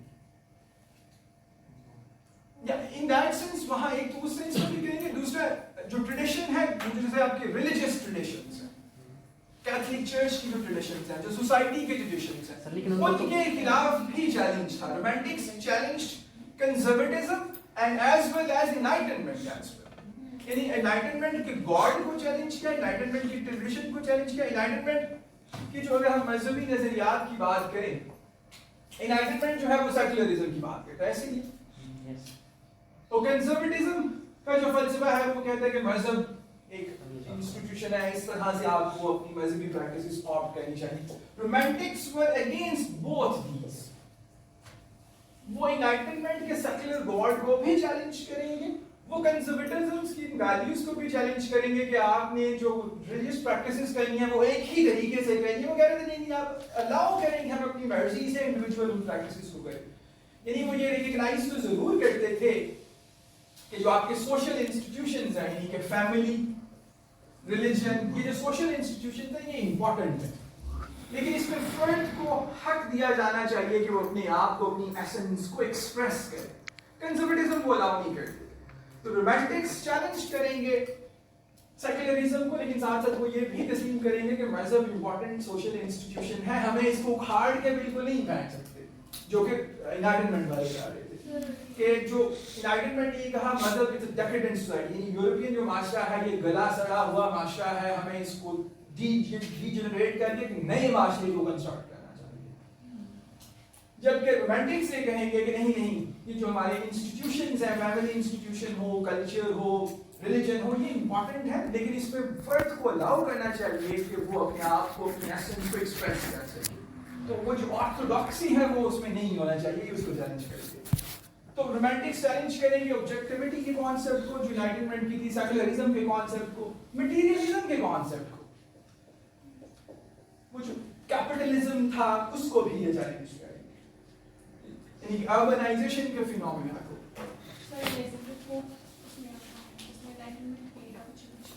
Alexander pope of philosophy. तो हुआ क्या, फ्रांस जब ये रेवोल्यूशंस आए, लोग गांवों से, कंट्री साइड से मूव करते शहरों की तरफ। तो जब शहरों में लोगों ने आना शुरू किया तो फैमिली ट्रेडिशन, मजहब जो था वो वीक होना स्टार्ट हो गया। उसको फिर इन्होंने रिप्लेस किया विद नेशनलिज्म कि हम we are a single nation और स्पिरिचुअल। तो romantics are against materialism and urbanisation. वो ये कहते हैं कि हमें जो है वो कंट्री साइड के ही इलाकों में जाना चाहिए, नेचर को एग्जामिन करना चाहिए, ब्यूटी को अप्रिशिएट करना चाहिए। इसमें वो वर्ड्सवर्थ और इसी तरह पेगी शैली के जो आइडियाज हैं, नेचर, ब्यूटी और ट्रुथ्स के कॉन्सेप्ट्स, तो वो फिर इन चीजों की बात करते हैं। सर ये जो पोस्ट स्ट्रक्चरलिस्ट अप्रोच है वो यहाँ ये उसकी beginning was from here. Post structuralism या पोस्ट मॉडर्निज्म जो है उसकी बुनियाद वाज फ्रॉम रोमांटिक्स। रोमांटिक्स किसी हद तक पॉइंटर्स हैं post structuralist slash post modernist फलसफे। फिर क्लासिकल आइडियाज को चैलेंज किया गया था तो ये उनकी बिगिनिंग वहां से, ये बेसिस आर फ्रॉम हियर। ठीक है जी, तो romantics we covered, nationalism, liberalism and then romanticism. तो फ्रेंच रेवोल्यूशन ने क्या किया, एक तरफ लिबरल फलसफे को, इंडिविजुअल फिलॉसफी को प्रमोट किया, फिर कलेक्टिव ideology of nationalism को support किया, and the nationalism was civic nationalism, liberal nationalism. वो ethnic nationalism को French Revolution ने propagate नहीं किया, ethnic क्या, अगर आप उसको extreme nationalism को promote नहीं किया, तो nationalism and liberalism they can be compatible, but civic nationalism, liberal nationalism और liberalism को जो है ये promote करते हैं, and humanitarianism was their romantics was again a reaction against these things. और फिर हम overall liberal European movement में देखें तो फ्रांस इंग्लैंड को रिप्लेस करेगा in the sense of an ideological movement in Europe। और उसमें इसके अलावा हम ये भी देखेंगे कि use of terror initiate किया गया रियासत की तरफ से। reign of terror के टाइम पीरियड में स्टेट क्या करेगी, use of force को as an instrument, as a tool use करेगी to achieve the state goals। national interest को attain करने के लिए रियासत use of force को as a tool use करेगी। तो ये जो फिनोमिना है कि रियासत ताकत का इस्तेमाल कर रही है अपने ही लोगों के खिलाफ और एक्सटर्नल फ्रंट के ऊपर भी और मैस स्केल के ऊपर, that was also triggered during the revolutionary time period, particularly reign of terror onwards and during the reign of terror। State-sponsored terrorism। State-sponsored terrorism वो जो रॉबस्पियर के कॉन्सेप्ट्स के साथ लिंक करते हैं, तो वो जो आइडियाज थे वो भी यहीं से डेवलप करते हैं। Then total war के कॉन्सेप्ट्स भी यहाँ से आते हैं। इससे पहले wars of maneuvers हुआ करती थी, वो जो वायलेंस का स्केल था यूरोप के अंदर वॉर्स के टाइम पीरियड पे वो काम हुआ करता था। नेपोलियनिक वॉरफेयर जो थी वो क्विक वॉर्स थी, ऑफेंसिव वॉर्स थी, वायलेंस का स्केल ट्रिगर कर दिया गया। तो टोटल वॉर के कॉन्सेप्ट्स आए, स्टेट स्पॉन्सर्ड टेररिज्म के जो कॉन्सेप्ट है, रियासत यूज ऑफ फोर्स को एज अ टूल इस्तेमाल करेगी स्टेट नेशनल इंटरेस्ट को अचीव करने के लिए। मजहब का इन्फ्लुएंस डिक्लाइन करता है और एक प्रेसिडेंट सेट हुआ जिसमें कि मजहब और रियासत को अलग अलग कर दिया गया। This is how the growth occurred. So ये external impacts है, nationalism and liberalism, humanitarianism and romanticism. These are the forces of continuity and change as well. अब इन forces को ये stop suppress करने की कोशिश करेंगे, उसमें कामयाब नहीं हो सकेंगे। और ये जो forces हैं, ये अब French Revolution 1815 onwards इनको ये कैप करने की कोशिश करेंगे, सप्रेस करने की कोशिश करेंगे, नहीं कर पाएंगे, ये फोर्सेस अनलीश करेंगी और ये यूरोप को और ग्रेजुअली पूरी दुनिया को रिपीट करके रख देंगे. These forces of continuity and change. And the forces of continuity and change are liberalism, nationalism, romanticism. ये forces को ये contain नहीं कर पाएंगे, but attempt would be made by the conservatives कि इन forces को suppress किया जाए. फ्रांस के ऊपर क्या impact हुआ revolution का? Strengthened France, the revolutionary time period, domestic level के ऊपर. Absolutist monarchies अब रिटर्न नहीं करेंगे. इवन फ्रांस के अंदर monarchy तो restore हुई, लेकिन अब वो कॉन्स्टिट्यूशनल मोनार्की की तरफ मूव करेंगे. एब्सोल्यूटिस्ट मोनार्कीज फ्रांस में भी नहीं होंगी. फैमिली लॉज चेंज हुए, it was below to monarchy, absolute monarchy. Liberal nationalist struggle rise हुई. और फिर वही कहते हैं कि 19th century 1800 onwards the European history was overshadowed by these movements, by these bigger ideas of individualism, humanitarianism, nationalism, romanticism and liberalism. And regime of Napoleon, who was the child of the French Revolution. Napoleon was the child of the French Revolution. In a sense, could be regarded as the beginning of modern history, or in other words, 19th century Western history जो क्या है, but a legacy of Napoleonic era.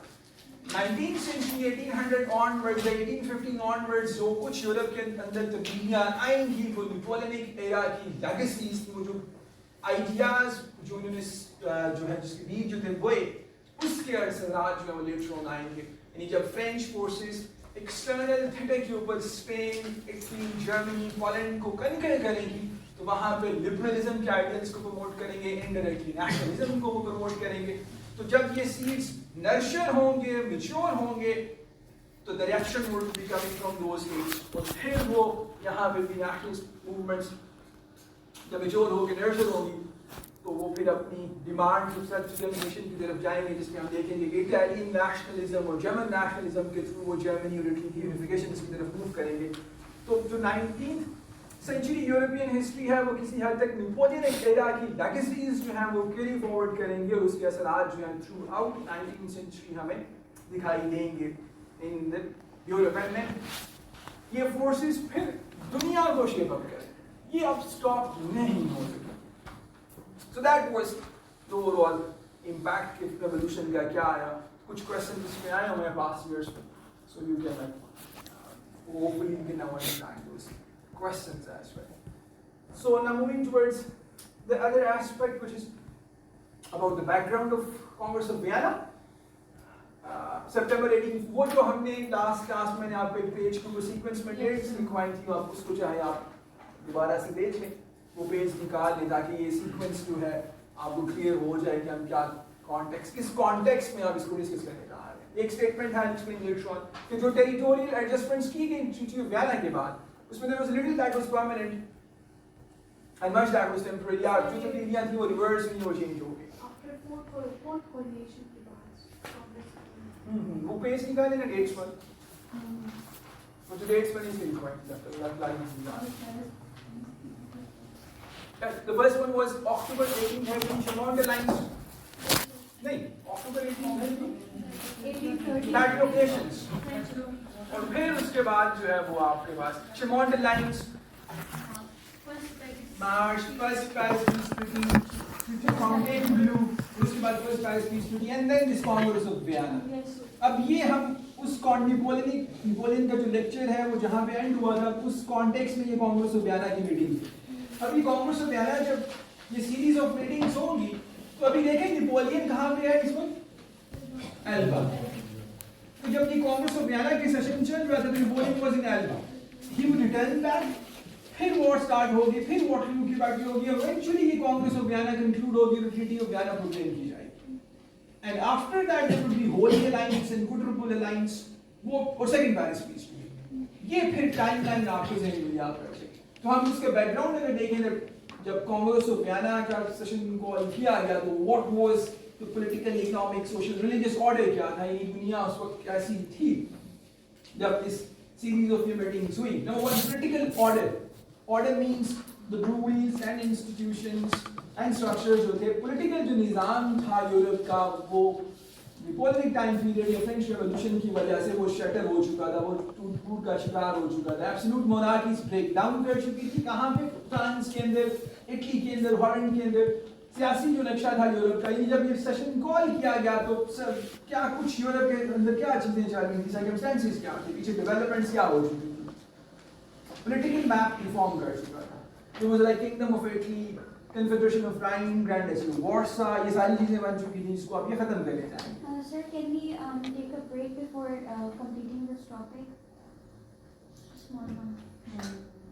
नहीं अभी तो मैं चाह सकते हैं लेंथ ही बहुत है, कुछ और चीजें भी हम नहीं करेंगे, कंटेंट ज्यादा है, बनती है यहाँ पे, लेकिन हम क्या करें, इतना वो टाइम नहीं है। ये बैकग्राउंड के बाद हाँ वही मैं यही सोच रहा हूँ, बैकग्राउंड Yes, जो sir. मेजर कॉन बैकग्राउंड तो इस तरह जितना मुश्किल नहीं है, जो मेजर उसका चंक के ऊपर होगा तो दिन आएंगे तो फिर I can make it break, अभी नहीं निकल हार्डली टाइम नहीं जाता। सो मूविंग फॉरवर्ड, तो बैकग्राउंड था कांग्रेस ऑफ वियना का, पॉलिटिकल ऑर्डर वाज डिस्टर्ब और पॉलिटिकल मैप डिफॉर्म कर चुका था। That was the map of Europe, like there is a Kingdom of Spain, Naples, Naples के साउथ में there is Sicily, Kingdom of Italy was a confederation of Rhine, ये जो Napoleon ने create की थी, Grand Duchy of Warsaw, we covered all these points in last lecture. कि what was the political map of Europe जब Congress of Vienna convene किया गया, तो ये था political map, ये था territorial areas, Grand Duchy of Warsaw, confederation of Rhineland, Kingdom of Italy, Kingdom of Naples, और ये है Sicily, Kingdom of two Sicilies was there, and Sardinia, ये है Sardinia, Corsica, where Napoleon was born. Yes, sir. तो आपने Italy के map को क्या, southern Italy, central and northern Italy इस सेंस में कर लेना, शहरों के नाम मुश्किल हो जाएंगे, and is like Sicily and Naples and central Italy and northern Italy, आप इसको इस तरह से कर लीजिएगा। तो एक तरफ क्या हुआ, सियासी ऑर्डर चेंज हुआ, एब्सोल्यूट मोनार्कीज कम हुई इन मुल्कों में, उसको खत्म किया गया, पॉलिटिकल मैप डिफॉर्म हुआ यूरोप का, जिसमें Kingdom of Italy, Rhine, Grand Duchy of Warsaw, ये हमने सारा कर लिया। And religious order was also disturbed. Church का जो इन्फ्लुएंस था वो कम हो चुका था। फ्रांस के अंदर भी, यूरोप के अंदर भी, पर्टिकुलरली जैसे उन्होंने होली रोमन एम्पायर को डिसॉल्व किया, there was a confederation of Rhineland 1806. Napoleon कंकर करेगा इन एरियाज को, स्पेन, इटली और Germanic states, Italian states. And then there would be growth of nationalism and liberalism inside France, as well as gradually ये forces अब बाकी European countries में भी रब करना स्टार्ट करें। That was the background, and then insufficient first Paris Peace Treaty. It was signed in May 1814. वो इसीलिए टाइमलाइन करवाया। Yes, sir. ये first Paris peace treaty insufficient साबित हुई, इसीलिए हम देखेंगे कि Napoleon would return back in France, तो फिर वॉर स्टार्ट कर दी जाएगी।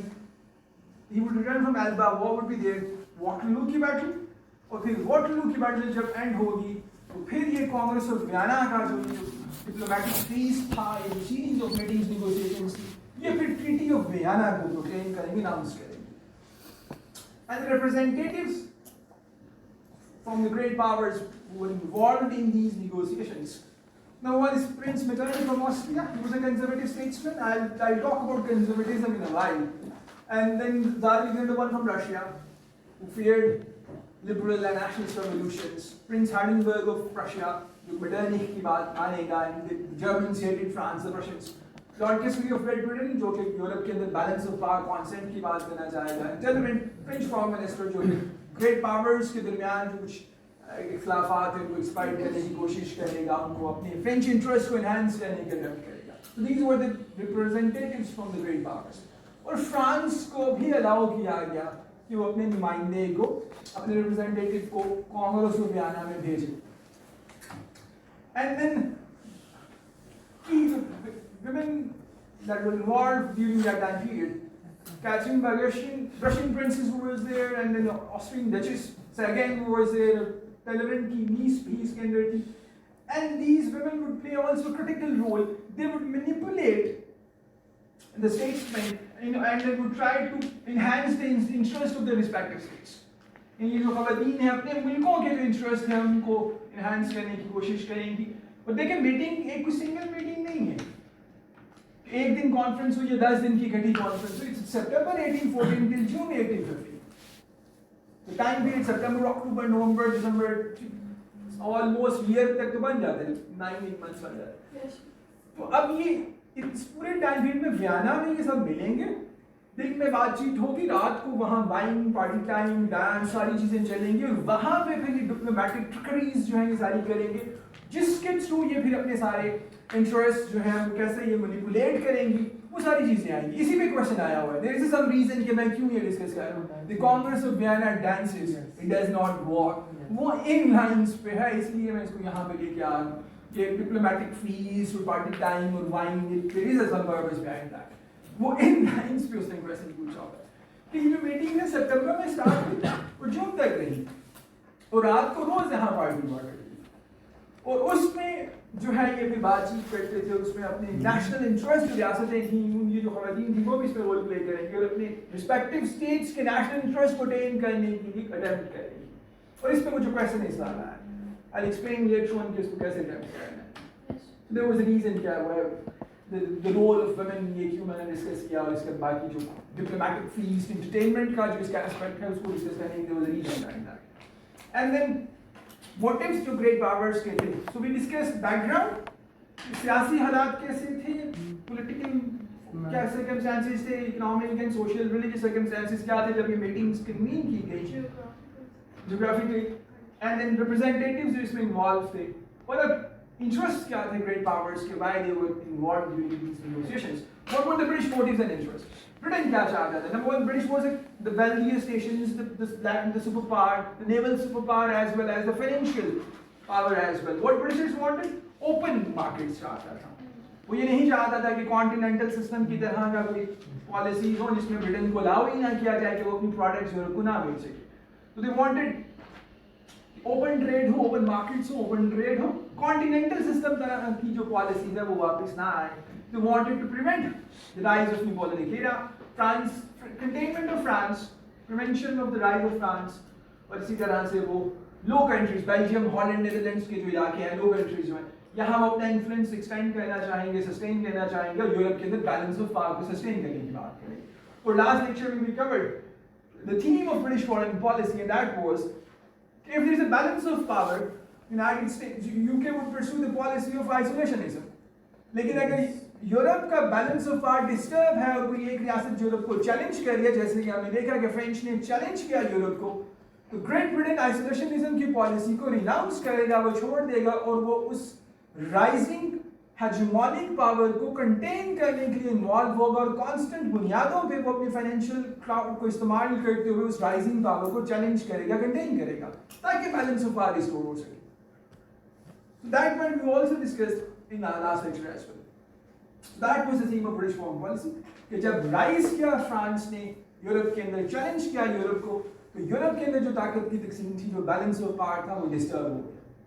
तो जैसे ही बैलेंस ऑफ पावर डिस्टर्ब होगा, ब्रिटेन एक्सटर्नल थिएटर पे यूरोप के अंदर इंटरवीन करेगा, वो फिर उस राइजिंग पावर को कंटेन करने जाएगा और यूरोप के अंदर बैलेंस ऑफ पावर को रिस्टोर करने जाएगा। जैसे ही बैलेंस ऑफ पावर रिस्टोर होगा तो इंग्लैंड फिर से आइसोलेशनिस्ट पॉलिसीज की तरफ दोबारा से मूव करना स्टार्ट कर देगा। So that was the theme of British, the key interest of Great Britain, and why they were involved during the talks of Congress of Vienna. They wanted open market economy in order to sell their products, and they wanted contain किया जाए France को, balance of power maintain किया जाए और Europe के अंदर लो countries के अंदर अपने इंटरेस्ट को प्रोटेक्ट किया जाए। So these were the British motives and interests. As far as Austrians and Russians were concerned, दो मेजर जो इनके इंटरेस्ट थे वो एक तरह के थे, Austro-Hungarians and Russians.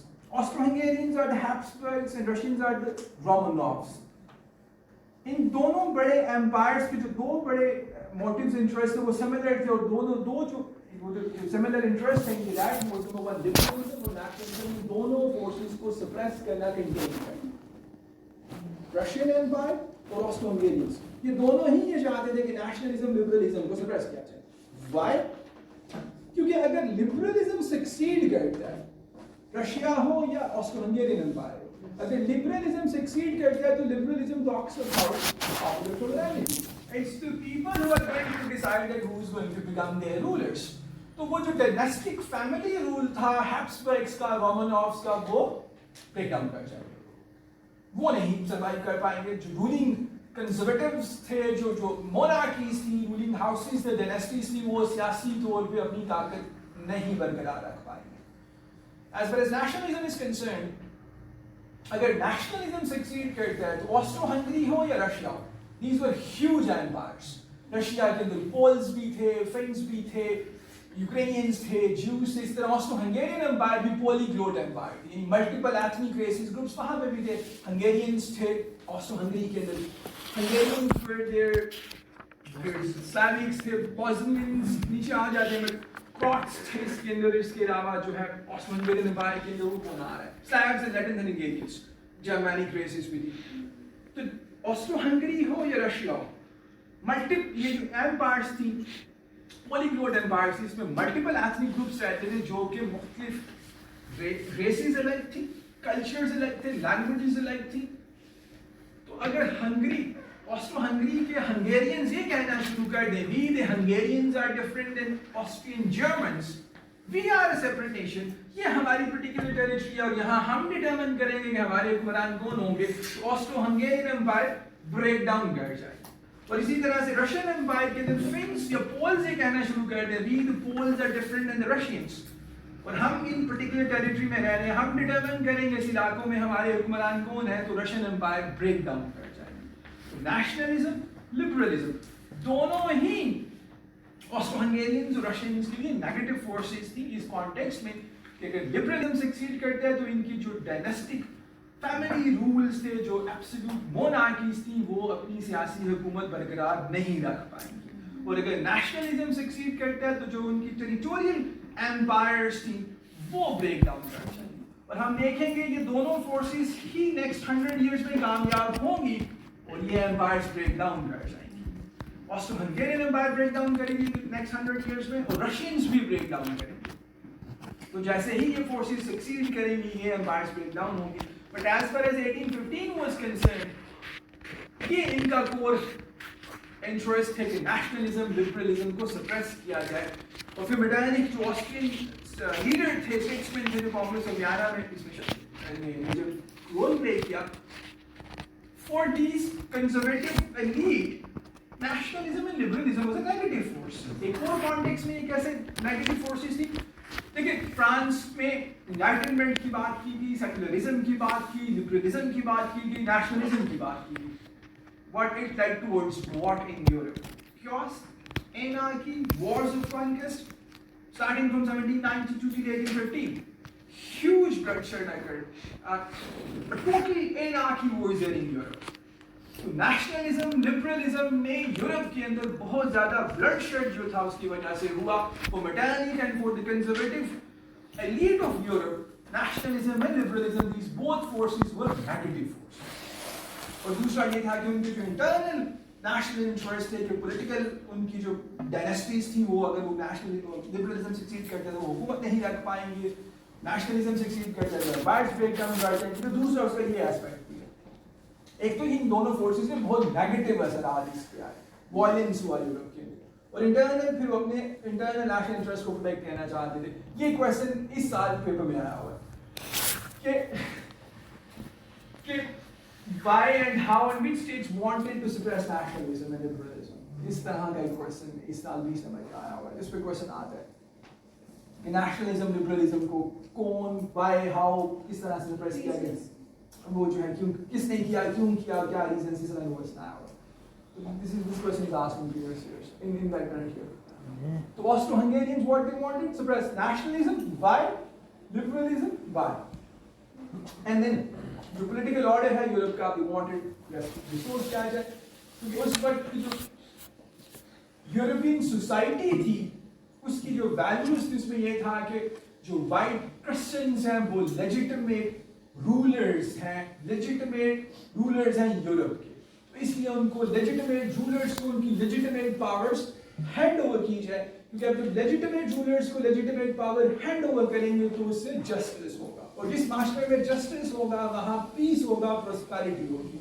So in that moral sense what Metternich was trying to do कि रेस्टोरेट, यानी कि वो जो हुक्मरान ड्यूरिंग यानी कि फ्रेंच रेवोल्यूशन पूरा नेपोलियन ने गिरा कि फ्रेंच रेवोल्यूशनरी टाइम पीरियड के अंदर जहां जहां पे एब्सोल्यूट मोनार्कीज को ख़त्म किया गया, उनकी हुकूमतें ख़त्म की गई थी, वो जायज़ हुक्मरान थे, उनको उनकी हुकूमतें जायज़ हुकूक वापस दिए जाए, because they were the legitimate rulers.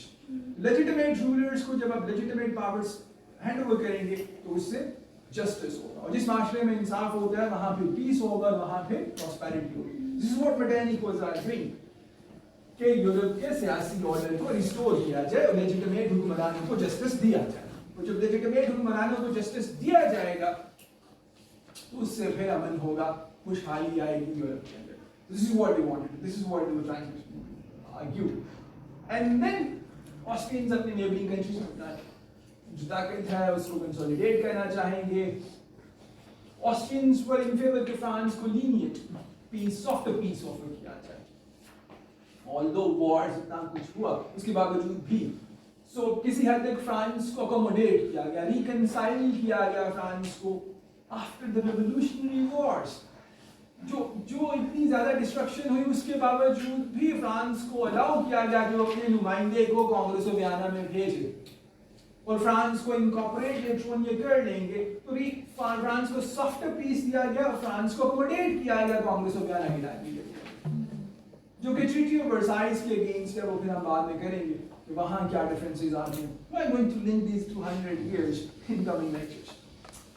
So these were the Austrian interests we covered. Hopefully it makes sense. The softer peace was offered to the French in lenient treatment. The purpose was accommodation. और इसका एक और purpose ये था कि Austria was a centrist power, central Europe में था, तो ऑस्ट्रियंस ये नहीं चाहते थे कि रशियंस ज़्यादा स्ट्रॉन्ग हो जाए या पेरिफेरल ज़्यादा स्ट्रॉन्ग हो जाए. वो वेस्टर्न और ईस्टर्न जो पेरिफेरीज थी उनको भी चेक करना चाहते थे. फ्रांस बहुत वीक होगा तो फिर उससे बाकी स्टेट्स रशियंस पावर इंक्रीज कर सकते हैं, जर्मन्स पावर इंक्रीज कर सकते हैं. तो सॉफ्ट पीस ऑफर किया गया फ्रांस को. And then Prussian Germans wanted France को severely पनिश किया जाए, कुछ टेरिटरीज एनेक्स करना चाहेंगे, सेक्सनी की एक रियासत है, और रशिया के इंटरेस्ट मोटिव्स हमने पहले डिस्कस कर लिया है. Linked up the Russian interests, Russia के इंटरेस्ट में रहे ऑस्ट्रिया के, रशिया की टेरिटरी में एम्पायर थी, एब्सोल्यूट मोनार्की उनका ही ढेर सारे एथनिक ग्रुप्स वहां रहे. Finn Germans Jews Turkish. अगर वो कौमियत की बुनियाद पे ये कहें कि we the Finns are different than the Russians, we should be given a separate state of Finland, तो एम्पायर ब्रेक डाउन करेगी.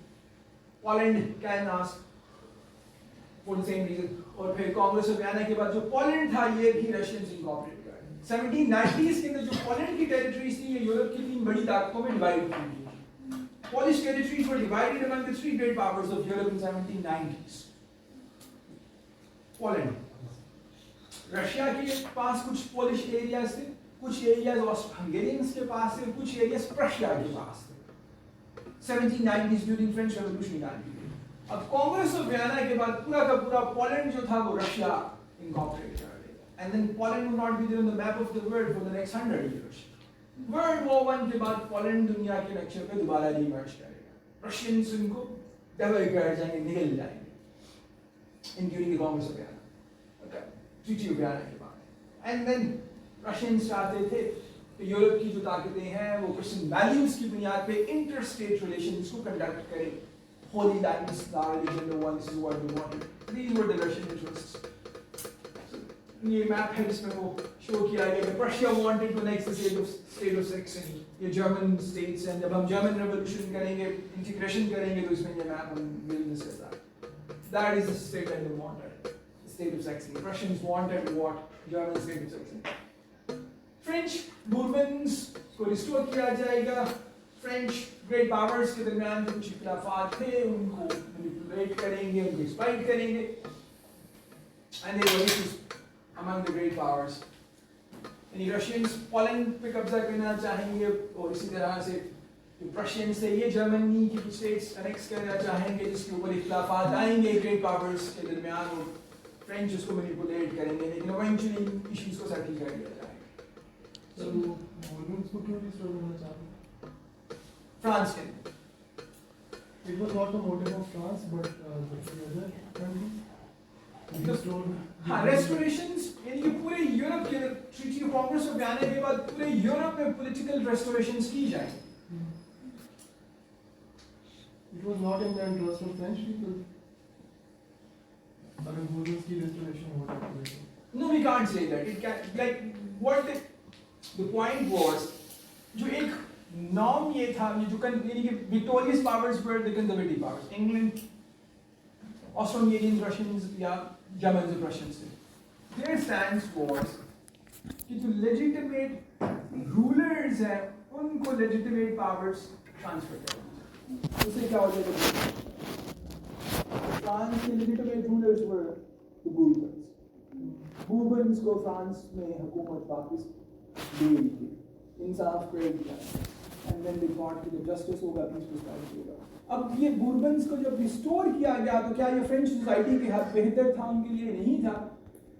तो उसमें जो फ्रेंच सोसाइटी थी, वो नेपोलियनिक वॉर्स, वो सारा जो थी, उसकी वजह से दे एक्सेप्टेड द बूर्बन्स, मॉडरेट्स, इनको एक्सेप्ट किया गया। बट अब ये एब्सोल्यूटिस्ट गवर्नमेंट नहीं हो, अब ये कॉन्स्टिट्यूशनल मोनार्की एस्टैब्लिश की गई।